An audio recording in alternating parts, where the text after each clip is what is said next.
Nxënës, mësues dhe frankofon janë mbledhur në një aktivitet mbi gjuhën frënge me qëllim përvetësimin më të mirë të saj nëpërmjet komunikimit, por edhe njohjen më të thellë me kulturën franceze. Aktiviteti u zhvillua nga Aleanca Franceze e Korçës në bashkëpunim me anëtarët e një shoqate franceze që ka në qendër arsimimin dhe edukimin pa kufi. Jemi këtu për frëngjishten dhe për frankofonin, që t'i bëjmë profesorët edhe nxënësit që mësojnë frëngjishten që të flasin akoma dhe më shumë, për të shkëmbyer me njëri tjetrin dhe praktika profesionale, sepse ne mund të sillim disa ide, por nga ana tjetër edhe ne përfitojmë shumë nga mësuesit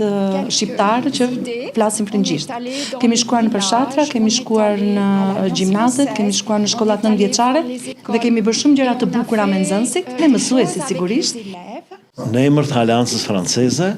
dëshiroj të shpreh falënderimet e sinqerta dhe të përzemërta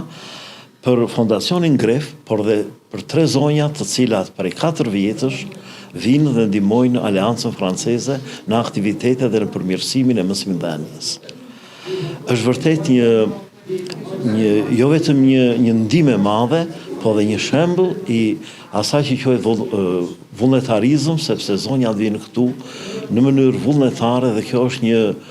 gjë që unë e vlerësoj, që Aleanca Franceze e Korçës e vlerëson në mënyrë të jashtëzakonshme. Antarët e kësaj shoqate vullnetare franceze shkojnë edhe në vende të tjera të botës, aty ku ka frankofon, për të ndihmuar në komunikimin më të mirë në gjuhën frënge, si dhe për të përhapur kulturën franceze.